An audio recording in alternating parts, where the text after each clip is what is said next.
Hello everyone. मैं मिथुन सिंह स्वागत करता हूं आप सभी का। आशा करता हूं आप सभी बहुत अच्छे होंगे। बात करेंगे कस्तूरबा गांधी बालिका विद्यालय से आए हुए नए टीचर भर्ती के बारे में। देखिए, कस्तूरबा गांधी बालिका विद्यालय से जितनी भी भर्ती थ्रू आउट द ईयर आएगी, उस सारी भर्ती की जो भी वीडियोस है एक ही प्लेलिस्ट पे आपको मिल जाएगी। कस्तूरबा गांधी बालिका विद्यालय 2026 के नाम से मैंने एक अलग से प्लेलिस्ट तैयार कर दी थी। 25 में भी मैंने जो है कस्तूरबा गांधी बालिका विद्यालय 2025 तैयार किया था। अब 26 में जो है 2026 के लिए जो है अलग से प्लेलिस्ट तैयार हो गई है। वहां से जाकर के आप देख सकते हैं सारी वीडियोस को। पहली बात। दूसरी बात, आपके जिले से रिक्रूटमेंट आएगी तो इसकी सूचना आपको वहां से भी मिल जाएगी। दूसरी बात, नीचे कमेंट करके एक बार जरूर लिख दें। मैंने आपको पहले भी कहा है, यूपी हो, एमपी हो, झारखंड हो, बिहार हो, उड़ीसा हो, इन जगहों पे जो है जनवरी से लेकर के जुलाई तक में लगभग लगभग प्राय सारी भर्तियां आ जाती है। बाकी आंध्र प्रदेश वगैरह में जो है बीच बीच में वो भर्ती आती है, तो असम वगैरह में जो है बीच बीच में भर्ती आती है, तो उसकी सूचना मैं आपको बीच बीच में देता रहूंगा। ठीक है जी। अब देखिए, टेलीग्राम पे जुड़िए। टेलीग्राम चैनल पे इसकी पीडीएफ आपको फ्री ऑफ कॉस्ट मिल जाएगी। पहले भी आप जाकर टेलीग्राम पे देखेंगे तो आपको पीलीभीत, बहराइच की रिक्रूटमेंट आपको देखने को मिलेगी। अमेठी का हाल में ही कवर किया है मैंने, बरेली का कवर किया है, तो उन जगहों से रिक्रूटमेंट आ चुकी है। और आजमगढ़, मिर्ज़ापुर, उन जगहों से मैंने वीडियो अपलोड कर दी है। लास्ट डेट देखिए 30/1/2026 है, यानी कि 30 तक आप जो है आवेदन कर पाएंगे, 30 जनवरी तक। ठीक है। और हाँ, 30 जनवरी को हम लोग क्या सेलिब्रेट करते हैं, नीचे कमेंट करके एक बार बताना तो आप लोग। ठीक है।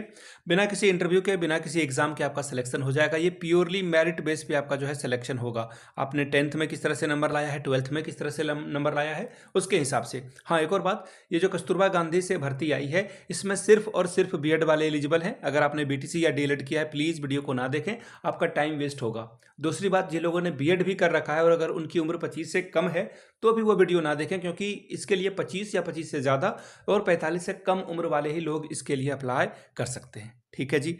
और दूसरी बात, एक और डाउट वाले लोगों के अंदर में डाउट जो है आता है कि सर अप्लाई तो कर लेंगे, सब कुछ है, लेकिन मुझे थोड़ा देखना है आगे, है ना। बहुत सारे लोग जो 25 से कम के हैं वो इन्फॉर्मेशन के लिए देखना चाहते हैं तो देख सकते हैं। बाकी जिनका डीएलएड वगैरह है, अगर कॉमर्स से ग्रेजुएशन है आपका और आपने जो है 1 साल का पीजीडीसीए वगैरह कर रखा है, तो आपके लिए लिपिक वगैरह पोस्ट के लिए आप एलिजिबल हो जाते हैं। ठीक है। चलिए, अब सीधे वीडियो की ओर हम लोग बढ़ते हैं। मैंने आपको पहले भी कह रखा है, ये पीडीएफ आपको जो है हमारे टेलीग्राम चैनल पे मिल जाएगा, वहाँ पे ज्वाइन जरूर कर जाइए। ठीक है।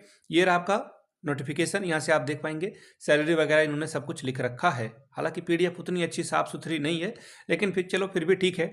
और हाँ, एक और 2-3 बातें मैं क्लियरली फटाफट बता देना चाहता हूँ ताकि आपका टाइम बचे और आप सही से कर पाएँ। पहली बात, ओवर राइटिंग अगर हो जाता है अप्लीकेशन फॉर्म पे, नया प्रिंट आउट लें और फॉर्म भरें। ठीक है। दूसरी बात, किसी भी हाल में सिंपल डाक से यानी कि साधारण डाक से फॉर्म को ना भरें, हमेशा रजिस्टर्ड डाक से या फिर स्पीड पोस्ट के माध्यम से ही फॉर्म को भरें।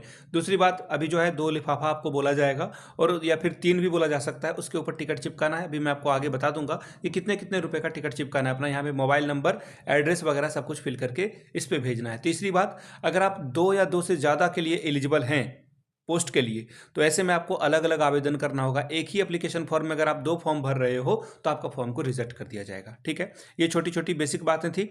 अब यहाँ से देख लीजिए, आपको फोटो यहाँ पे आपकी अपनी जो है चिपका देनी है। आपका जिस पोस्ट के लिए आप आवेदन कर रहे हैं उसका नाम, अपना नाम, आवेदक के पिता या फिर पति का नाम, अस्थायी पता और पत्राचार का पता, आपका मोबाइल नंबर, ईमेल आईडी वगैरह जो है। ईमेल आईडी अंग्रेजी के बड़े अक्षरों में लिखें, छोटा नहीं लिखना है आपको। ठीक है। सारे बड़े अक्षरों में लिखना है।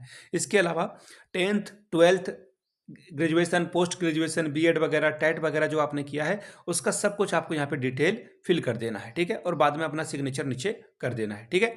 चलिए, अब देख लेते हैं, एक सेकेंड। हाँ, वो जो टिकट वगैरह की बात मैंने आपको कही थी वो मैं एक बार देख लेता हूँ, ताकि हाँ, ये देखिए, ये रहा फाइनली रूल नंबर 7 में कि आवेदन पत्र के साथ आपको जो है नवीनतम पासपोर्ट साइज की फोटो, स्व प्रमाणित किए गए समस्त शैक्षिक अंक पत्र और प्रमाण पत्र, जाति प्रमाण पत्र, कहने का मतलब है आपको अपनी आधार कार्ड, चरित्र प्रमाण पत्र और रेसिडेंशियल प्रूफ, ये सब कुछ सेल्फ अटेस्टेड करना है। इसके अलावा 10th 12th graduation, post graduation, TET, B Ed कहीं पढ़ा रखा है उसका एक्सपीरियंस, सब कुछ सेल्फ अटेस्टेड करना है आपको। और 2 लिफाफा जो है उसके ऊपर अपना एड्रेस लिख देना है और 45-45 रुपए का टिकट चिपकाना है। 2 लिफाफा खरीदना है। आई रिपीट, 2 लिफाफा जिसपे 45-45 का टिकट, आपका मोबाइल नंबर, नाम वगैरह लिखा हुआ होना चाहिए, एड्रेस कंप्लीटली लिखा हुआ होना चाहिए। अब देखिए, रूल नंबर 9 को पढ़ लीजिए आप। एक से अधिक आवेदन पद के लिए जो है आपको अलग अलग आवेदन करना होगा, जैसे मैंने आपको पहले बताया। एक लिफाफे में केवल एक ही आवेदन पत्र भेजें। अगर आपने एक से ज़्यादा भेज दिया तो आपका सारे आवेदन जो है निरस्त हो जाएंगे। मैंने पहले ही आपको बता रखा है, ठीक है। बाकी मैं रूल एक बार आपको दिखा देता हूँ। दूसरी बात देखिए क्या बोला गया है, चयन के उपरांत जो पूर्णकालिक शिक्षिका यानी कि परमानेंट वाला नहीं तो इसे कहेंगे आप पूर्णकालिक, मतलब आपको हॉस्टल में रहना होगा। अंशकालिक यानी कि आप घर से आ जा सकते हैं, ठीक है। पूर्णकालिक शिक्षिका के लिए जो है रसोइया, सहायक रसोइया, चौकीदार और चपरासी को स्कूल में ही रहना होगा, ठीक है। ये ध्यान में रखिएगा। बहुत सारे लोग इसके लिए घबरा जाते हैं कि नहीं मुझे नहीं रहना है, तो फिर दिक्कत आपको सामने आएगी आगे चल करके। अब देखिए एक सेकेंड, कौन कौन सी पोस्ट है वो आपके साथ में साझा कर देता हूँ। हिंदी शिक्षिका के लिए देखिए इन्होंने जो क्राइटेरिया मांगा है, आपका ग्रेजुएशन हिंदी से तो होना चाहिए, लेकिन साथ ही साथ संस्कृत भी आपने ग्रेजुएशन में पढ़ा है, तभी आप अप्लाई कर पाएंगे, नहीं तो आप अप्लाई नहीं कर पाएंगे, ठीक है। हिंदी संस्कृत दोनों चाहिए होगा। इसके अलावा बीएड आपका कंप्लीट होना चाहिए, ठीक है।